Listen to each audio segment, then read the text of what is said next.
बहुत चिंता करने से कोई फायदा नहीं होगा। काम करो, चिंता नहीं, सिटिंग करो, टेंशन नहीं, pre management, before management, tension free management करो। चिंता करने से तो कुछ ना पाओगे। चिंता करने से तुम अपनी शांति को भस्म करोगे। चिंता करने से तुम कम उम्र में ही बदसूरत हो जाओगे। तुम्हारा ज्ञान भी लुप्त हो जाएगा, बुद्धि का स्मरण भी कम हो जाएगा। चिंता है कि डाकनी है? ये चिंता एक डाकनी है। लुट जाओगे, पिट जाओगे, कुट जाओगे। संतापाद भ्रस्यते रूपम, संतापाद भ्रस्यते बलम, संतापाद व्याधिमिच्छति, संतापाद भ्रस्यते ज्ञानम। जब धृतराष्ट्र ने पूछा था विदुर जी से कि हे विदुर, मुझे बहुत चिंता है, तुम मेरे पास बैठो, तुम्हारे बैठने से भी शांति मिलती है। विदुर ये कैसे महात्मा है? धृतराष्ट्र कहते हैं तुम्हारे बैठने से मुझे शांति मिलती है। तुम्हारी जिंदगी की दुनिया में भी कुछ लोग ऐसे हैं जो कि उनके पास जब तुम बैठते हो तुमको शांति मिलती है। वे कुछ बोलते हैं, तुम सुनते हो तो तुमको शांति मिलती है। उनका पास में बैठना ही तुम्हारी शांति का एहसास हो जाता है। कुछ लोग ऐसे हैं जिनको देखते ही तुम्हारा मन अशांत हो जाता है। कुछ लोग ऐसे भी दुनिया में हैं जिनकी बात को सुनते ही तुम्हारा दिमाग गर्म हो जाता है। और कुछ लोग ऐसे हैं जिनके पास में बैठने से ही तुमको बड़ी गुस्सा आती है। तुम उस गुस्सा को संभाल नहीं पाते, उठ के दूसरी जगह बैठ जाते, इसके पास नहीं बैठूंगा। विदुर के पास बैठने से धृतराष्ट्र को शांति मिल रही है। और विदुर कहते हैं राजन, कहो कैसे तुमने मुझको याद किया है? विदुर, मुझे रात को नींद नहीं आती, दिन में चैन नहीं मिलती। राजन, ये राजपद की गिफ्ट है। जो राजपद पर बैठता है लगभग उसको यही हो बीमारी हो जाती है। राजनीति का पथ बहुत कठिन है। राजनीति में सब कुछ मिल जाता है लेकिन नींद भाग जाती है। राजनीति की राह पर चलने वाले लोग धीरे धीरे उनके शरीर का संतुलन खो जाता है, क्योंकि राजनीति में बहुत जागना पड़ता है, बहुत भागना पड़ता है। दिल्ली से फोन हो गया, सुबह 9 बजे दिल्ली आई, दिल्ली जाना पड़ेगा। एक बार पिताजी बुलाते हैं तो भले ही तुम न जाओ, चल जाएगा, लेकिन दिल्ली में तो परम पिता बैठे हैं। वो बुलाएंगे तो तुमको जाना ही पड़ेगा। आएगा जबरी बुलावा दिल्ली का, तो घर बार छोड़ के जाना पड़ेगा। छत्तीसगढ़ में एक विधायक मिला, बताया कि मैं बड़ी टेंशन में पड़ गया हूँ, कुछ ज्ञान नहीं है, वो दिल्ली से बुलावा आया, मुझे मालूम नहीं कैसे जाऊं। मैंने कहा एरोप्लेन पकड़ो, बोले कभी पकड़ा ही नहीं। तो हमने कहा रायपुर जाइए हवाई अड्डा पर, वहां पूछो जाके। बोले बुरी तरह फंस गया, रात में 9 बजे सोता हूं, अब वहां रायपुर जाएंगे तो कितने बज जाएंगे। हमने कहा ये तो दिल्ली में बात करना जाके, यहां बोलना वाला।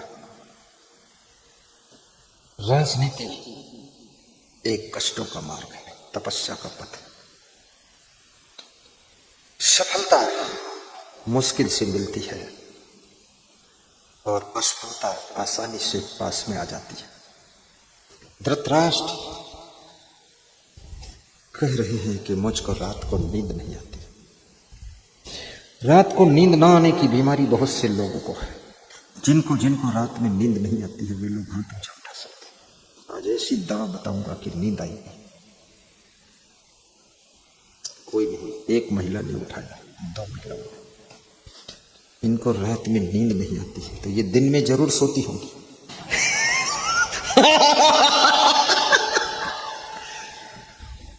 इसलिए बाकी लोगों ने हाथ नहीं उठाया कि गुरुजी पता नहीं क्या घुमा के उत्तर दे दे, सब इज्जत चली जाए।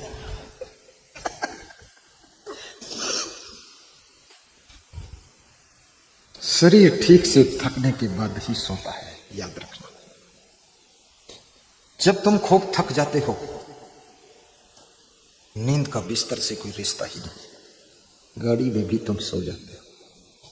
रेलवे की डिब्बों के बीच की गली में सोते हुए लोगों को मैंने देखा है। प्लेटफार्म पर चादर बिछाकर सोते हुए लोगों को देखा। नींद जब आती है तो आती है, लेकिन अधिक नींद का आना भी दुर्भाग्य है। बिल्कुल नींद का ना आना बीमारी आने का संकेत है, और अधिक नींद का आना, हर समय नींद आना, ये दरिद्र आने का संकेत मिल चुका है। तुम सत्संग में जाकर सो जाओ, संसद भवन में सो जाओ, विधानसभा में सो जाओ तो समझ लो दुर्भाग्योदय होने वाला। कितने लोग बाथरूम के अंदर भी सो चुके हैं। बाहर से लोग कुंडी खटखटाते हुए खोलते नहीं, वो सो रहे हैं बिना बिस्तर के, कुंभकर्ण जैसे पड़े हुए। अधिक सोना बहादुरी का काम नहीं है।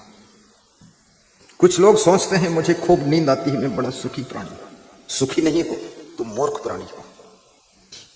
खूब नींद जिनको आती है वो मूर्ख है, और जिनको पर्याप्त नींद आती है वो बुद्धिमान है, और जिनको आती ही नहीं है वे कौन है? घर में जाकर सोचना वे कौन है? वे तुम्हारे ही बाप है और कौन है? उन्हीं को नींद नहीं आती। जिनको नींद नहीं आती वे कौन है? वे अज्ञानी लोग हैं, जिनको संसार का ज्ञान ही नहीं है। ये संसार क्या चीज है? ये संसार मृत्यलोक है, संसार छूटने वाला है, संसार सदा तुम्हारे साथ रहने वाला नहीं है, और तुम संसार में हमेशा रहने वाले नहीं हो। यहाँ मेहमान की तरह आए हो 10 साल के लिए, 50 साल के लिए। ये मेहमानी करना है कि यहाँ पर टेंशन लेना है? अच्छे मेहमान बन करके अच्छा रोल अदा करके चले जाइए, यहाँ चिंता करने का कोई सवाल नहीं। ये परिवार भी परमानेंट तुम्हारे साथ नहीं रहने वाला है, ये घर भी परमानेंट तुम्हारा नहीं रहेगा, ये गाड़ी लाड़ी बाड़ी साड़ी ये सब तुम्हारी सदैव नहीं रहेगी, ये खेती बाती भी सदैव तुम्हारी नहीं रहेगी। सब एक बार आंख बंद होगी, खेल बंद हो जाएगा। हमेशा तुम विधायक नहीं रहोगे, सांसद नहीं रहोगे, न मंडल अध्यक्ष रहोगे, न कमंडल अध्यक्ष रहोगे। न तुम्हारी पार्टी हमेशा जीतने वाली है, न तुम जीतने वाले हमेशा। बड़े बड़े धुरंधर कद्दावर नेता भी हारते हैं और बड़े बड़े कायर नेता भी जीत जाते हैं। याद रखना, ये दुनिया एक परिवर्तन चक्र में घूम रही है। यहाँ पर हारने वाले कभी जीतते हैं और जीतने वाले भी कभी हार जाते हैं, इसलिए चिंता मत करिए। जो हार में त्योहार की तरह प्रसन्न होकर रहता है, जो हार में भी बहार को ढूंढ लेता है, जिसकी हार में भी त्योहार जैसी खुदकन होती है, और जो जीत में भी हार जैसा झुककर विनम्र होकर चलता है, जीवन जीने की कला उसको आ चुकी है। तालियां बजाने की छूट है, हंसने की छूट है। तालियां उसी की नहीं बजती हैं जिसके अंदर तादाद से ज्यादा चिंता है। और सब में रीडिंग कर रहा हूं कौन कौन ज्यादा गहरे पानी में घुसा है। तुम बचोगे नहीं, बचने दूंगा भी नहीं। सब लिख रहा हूं यहाँ, इसलिए सब कागज आते हैं बार बार। परमात्मा भेजता है कागज, नाम लिख के भेज देता है, ये आदमी ज्यादा टेंशन में। संतापात भ्रसते रूप, संताप करने से सुंदर रूप नष्ट हो जाता है। 30-30 साल की उम्र में लोगों का चेहरा बहुत सुंदर था, बंदर हो गया। कितने लोगों ने तो शीशा में मुंह देखना बंद कर दिया। मैंने पूछा शीशा में मुंह क्यों नहीं देखते? बोले देखने लायक नहीं रह गया। तेरा मुंह किसने बिगाड़ा? बोले चिंता में बिगड़ गया। फिर से मुंह फूल गया, बिल्कुल फूल करके कटहल जैसा हो गया। बहुत ज्यादा दुखी है। दुखी होने से भी कोई फायदा नहीं। ज्यादा मन में कामना भी मत रखो, निष्काम होकर कर्म करो। जो मिला है उसका आनंद ले लीजिए, और जो मिलकर भी खो गए हैं उसको भुला दीजिए, और जो मिलने वाला ही नहीं है उसके लिए दौड़ना बंद कर दीजिए। और मिल चुका है उसको संभालने की साधना शुरू कर दीजिए। जो मिल गया है उसका सुख भोगना सीख लीजिए। मनुष्य का मन इसलिए हमेशा दुखी रहता है क्योंकि इसको जो मिल जाता है उसका सुख भोगने की इसके पास में कोई कला नहीं है, तरकीब नहीं है। उससे मन इसका और आगे कूद जाता है, इसलिए उसका सुख नहीं भोग पाता है। याद रखना, ना आगे कूदो ना पीछे रुको, जो मिला है बीच में उसका आनंद लीजिए और मुस्कुरा कर कहो जय श्री राम बोल दीजिए। जय श्री राम, जय। ये भक्त खरगोन से आया है, हरिओम जय बोला है इसने हिम्मत करके। तो बाकी लोगों में क्या हिम्मत नहीं? हिम्मत है, लेकिन क्यों नहीं जय बोलते? क्योंकि बाकी लोग सोचते हैं तुमसे ज्यादा दमदार तो हम खुद हैं, तुम हमारी जय बोलो, हम तुम्हारे में क्यों बोले? ऐसे लोग सोच रहे हैं। बीच बीच जय भी बोल दिया करो, जय जयकार। गुरुदेव तुम्हारी जय जय हो, भगवान तुम्हारी जय जय हो। गुरुदेव तुम्हारी जय जय हो, भगवान तुम्हारी जय जय हो। कबीर तुम जय जय हो, महावीर तुम्हारी जय जय हो। कबीर तुम्हारी जय जय हो महावीर तुम्हारी जय जय हो हे राम तुम्हारी जय जय हो हे कृष्ण तुम्हारी जय जय हो हे राम तुम्हारी जय जय हो हे कृष्ण तुम्हारी जय जय हो गुरुदेव तुम्हारी जय जय हो हे संत तुम्हारी जय जय हो। बोलिए सद्गुरु भगवान की जय। जिस समय जनकपुर में परशुराम ने राम को कठोर शब्द बोले थे, जब परशुराम को बोध हुआ कि राम पूर्ण अवतार है, तो परशुराम ने क्षमा मांगा था। जीवन में प्रथम बार परशुराम ने क्षमा मांगा। परशुराम को क्रोध बहुत आता था, लेकिन जब परशुराम भगवान को एहसास हुआ कि मुझसे गलती हुई, मैंने भगवान राम को बहुत कठोर कहा है, परशुराम ने क्षमा मांगा। कैसे क्षमा मांगा? स्वयं की गलती स्वीकार कर ली। कितनी बड़ी गलती हो, स्वीकार करने से गलती का पाप कम हो जाता है। अनुचित वचन कहूं अज्ञाता, क्षमा हो क्षमा मंदिर दुम भराता। कही जय जय जय भृग कुल केतु, कही जय जय जय भृग कुल केतु। रघुपति गई बन ही तप हेतु, भृगुपति गई बन ही तप हेतु। 3 बार कहते हैं हे राम तुम्हारी जय हो, हे राम तुम्हारी जय हो। और संकोच में पड़कर के परशुराम वन को तप करने चले गए। क्षमा मांगने वाला क्षमा करने वाले से भी बड़ा होता है। क्षमा तुम तभी मांग पाते हो जब तुम अपने अहंकार को विदा कर पाते हो, और किसी को क्षमा तुम तभी कर पाते हो जब तुम अपने क्रोध की ज्वाला को बुझा पाते हो। जब तुम अपने क्रोध को ठंडा कर लेते हो, तभी तुम दूसरों को क्षमा कर पाते हो। तुम्हारा क्रोध अगर शांत नहीं हो रहा है, तो तुम कहोगे अब इस जिंदगी में तुमको क्षमा नहीं कर पाऊंगा। क्षमा करने वाले भी बहुत बड़े माने गए। द्वाविमो पुरुषो राजन स्वर्गस्य परितिष्ठता प्रभुस्य क्षमया युक्तो दरिद्रस्य प्रधानवान। 2 प्रकार के लोग स्वर्ग से ऊंचा स्थान प्राप्त करते हैं।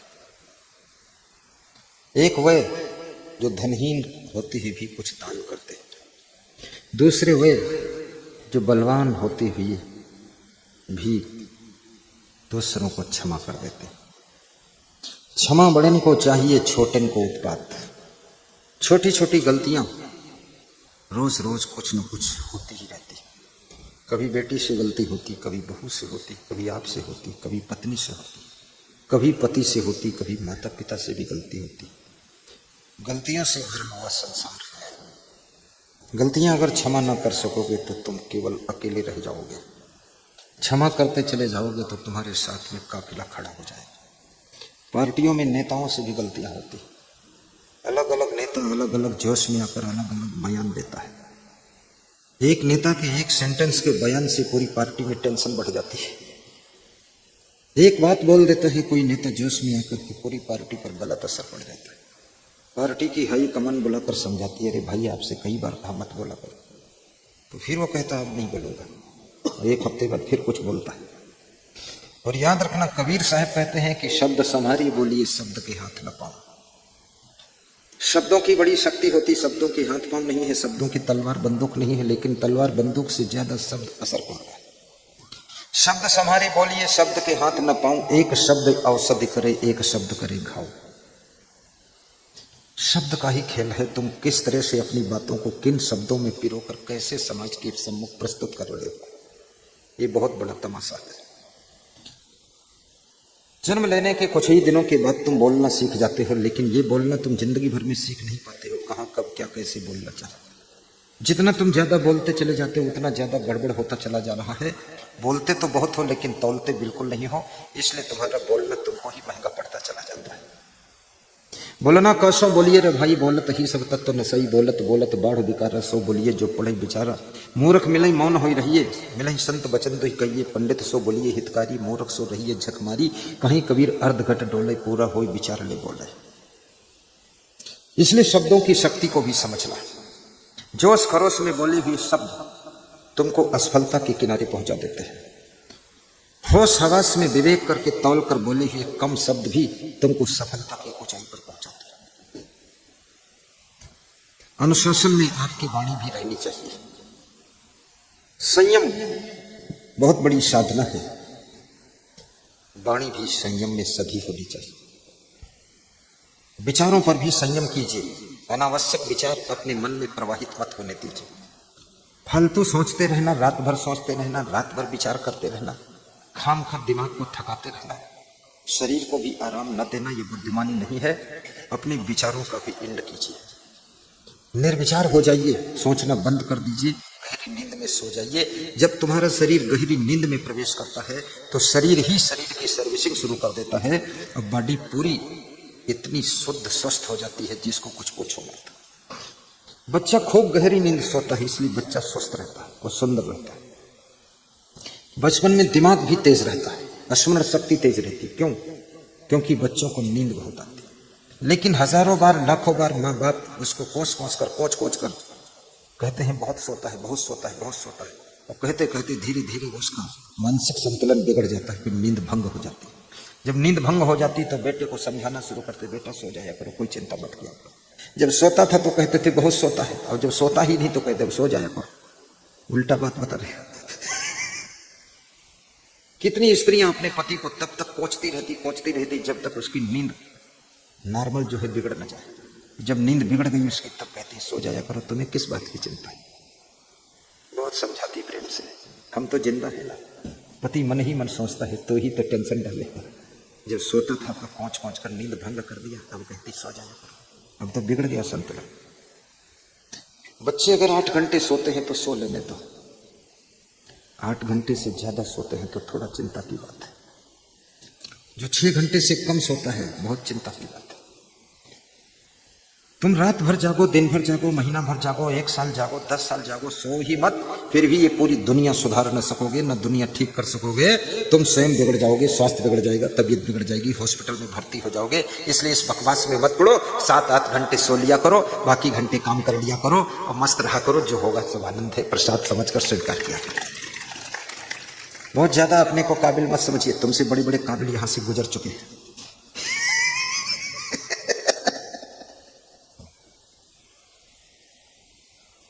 जो लोग समझते हैं पूरा संसार में थामे हो, टिटहरी की तरह उल्टा पांव करके सोते। टिटहरी रात में सोती है तो पांव ऊपर कर देती और पंख नीचे कर देती। बंदर ने टिटहरी से पूछा तू पांव ऊपर क्यों किए? बोले तेरे को अकल है, आकाश गिरेगा तो मैं थाम लूंगी। ऐसे कितने लोग टिटहरी है, आकाश थामे रहता है, कभी सोता ही नहीं, मूर्ख है पूरा, कुछ नहीं कर पाओगे, फालतू बकवास। बंदर पेड़ पर बैठता है, रात में नीचे नहीं बैठता, लेकिन रात भर में 3-4 बार उतरता है बंदर पेड़ से, नीचे उतरकर पृथ्वी को टटोलता है। तो बंदर से किसी ने पूछा तू उतरता क्यों? बोले उतरता इसलिए हो, पृथ्वी कहीं खिसक तो नहीं, जहां की तहां है कि नहीं। बड़ी चिंता में लोग पड़े हुए। संतापात भ्रश्यते रूपम संतापात भ्रश्यते बलम। विदुर जी कहते हैं हे राजन, हे धृतराष्ट्र, संताप करने से मनुष्य का शरीर धीरे धीरे कमजोर हो जाता है, बलहीन हो जाता है। संतापात भ्रश्यते ज्ञानम, और चिंता करने से मनुष्य का ज्ञान नष्ट हो जाता है। सब श्लोक भूल जाएंगे, चौपाइयां भूल जाएंगी, सब ज्ञान भूल जाएगा। छत्तीसगढ़ में एक सज्जन कह रहे थे मुझे पूरी गीता याद थी, 700 श्लोक याद थे। हमने कहा थे क्यों? कहते याद नहीं कहो। बोले अब नहीं है याद, पहले याद थे। हमने कहा भूल कैसे गई? बोले मेरी शादी ही गीता देवी से हुई, वो कृष्ण की गीता भूल गई, ये गीता देवी याद है। घर की गीता के चक्कर में पड़ गई, अब बस चकई के चकदम मकई के लावा तिकड़म चल रहा। वो सब गीता के 700 श्लोक खोपड़े से निकल गए बाहर। ज्यादा चिंता करोगे एक भी भजन याद नहीं होगा। और याद रखना, हार्ट अटैक से बचने के लिए आप और चौपाई भी बोलना चाहिए। ये जितनी बीमारियां आजकल फैल रही हैं, ये सिर्फ इसलिए ज्यादा फैल रही कि लोगों के जीवन में भजन कम हो गया है, भक्ति कम हो गई है, मस्ती कम हो गई है, आनंद कम हो गया, आसक्ति बढ़ गई है, सुस्ती बढ़ गई है, भक्ति घट गई। अभी यहां पर बहुत लोग बैठे हैं, मैं कहूं एक भजन गाओ, कुछ आता ही नहीं। गाली देने को बोल दूं तो इतनी गालियां देंगे, कभी रुकेंगे नहीं। आलथ्रू नए नए मॉडल की गाली बनाएंगे। गाली बनाने में कवि है, महाकवि। वो महाकवि तुलसीदास भी फेल हो जाएगा, ऐसी नई नई गालियों की रचना करते हैं। बड़े विचित्र लोग। मेरा तो ऐसे गांव में जन्म हुआ था, मेरे घर के पिछवाड़े भी गाली गलौज वाले, बाएं साइड भी गाली गलौज वाले, दाहिने साइड भी गाली गलौज वाले। मेरा घर बचा था। मैंने कहा यहाँ घर क्यों बनाया पिताजी? बोले ट्रेनिंग देने के लिए बनाया, तू भी सीख ले। बोले ये सब दुष्ट है। तो मैंने कहा मुझे तो साधु बनना, ये तो सीखना ही है।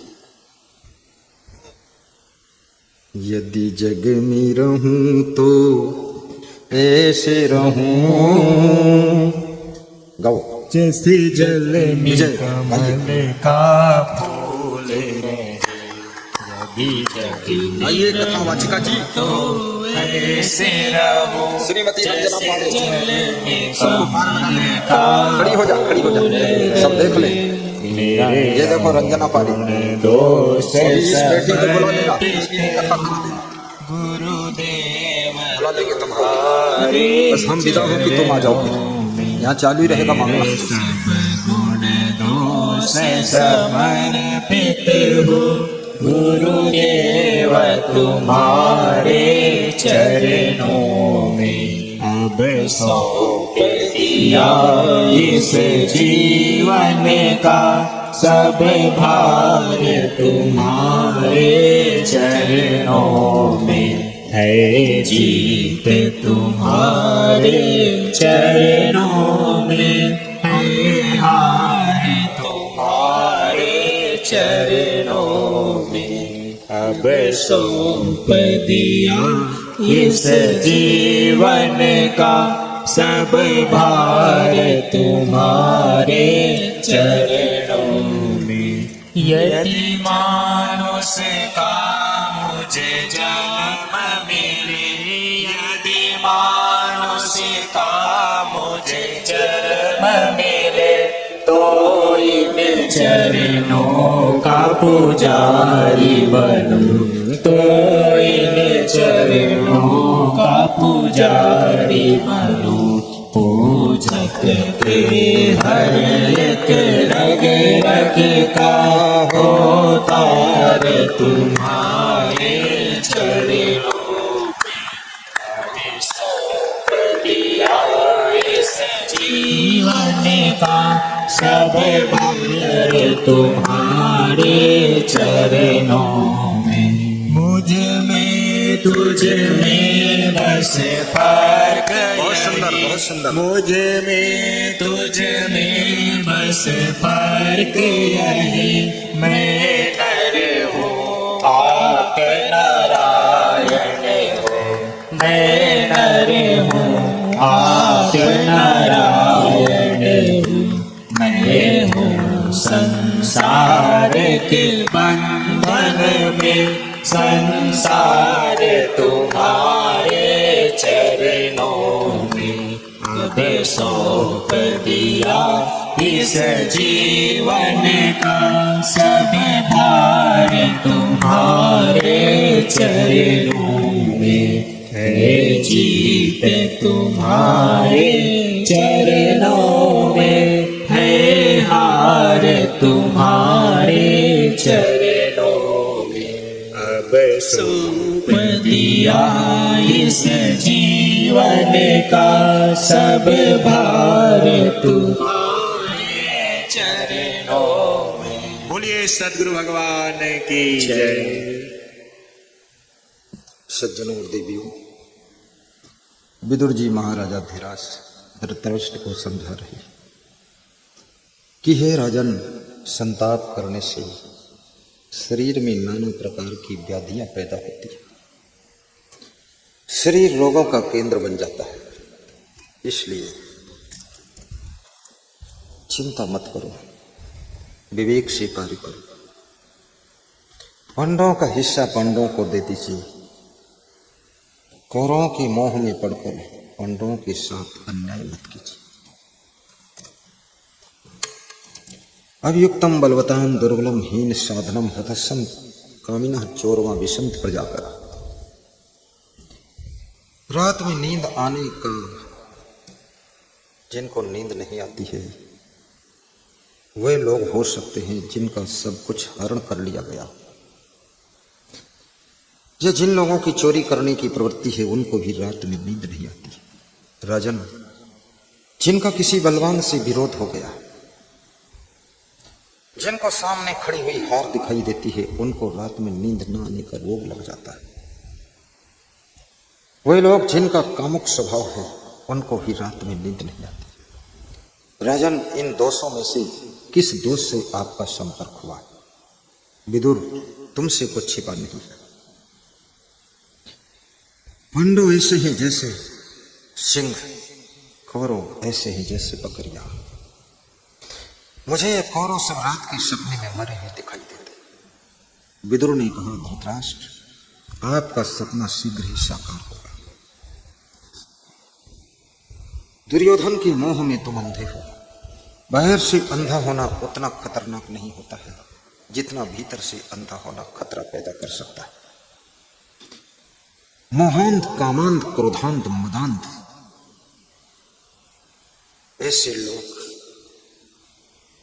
उनसे भी अधिक भटक जाते हैं जो केवल नेत्रों से अंधे हैं। नेत्रों से अंधा होना उतना नहीं तुमको भटका सकता है जितना कामांध व्यक्ति मदांध, क्रोधांध, लोभांध और मोहांध भटक सकता है। मोह में भी लोग अंधे हो जाते हैं। मोह में अंधा हुआ व्यक्ति न्याय को भस्म कर देता है। काम वासना में अंधा व्यक्ति रिश्तों की सत्यानाश मार देता है, मर्यादाओं को नष्ट कर देता है।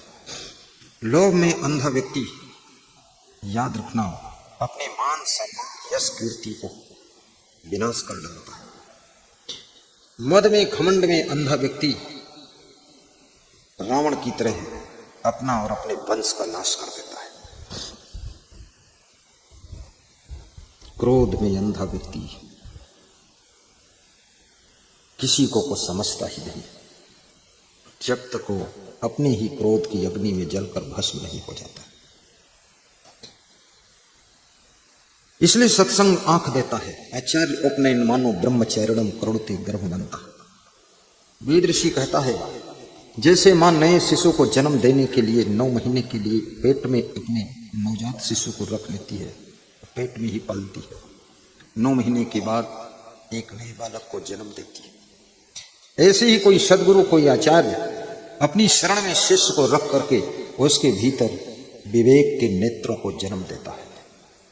और जिसकी विवेक की आंखें खुल गई, याद रखना, वो न मोहांध होगा, न मदांध होगा, न कामांध होगा, न क्रोधांध होगा और न लोभांध होगा।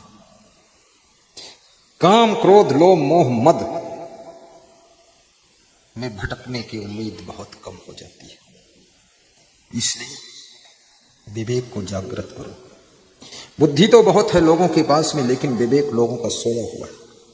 बिन विवेक कोई ना सुखी, बिना किए संतोष, सबको देखो हाल या पढ़े अपढ़ मन कोश।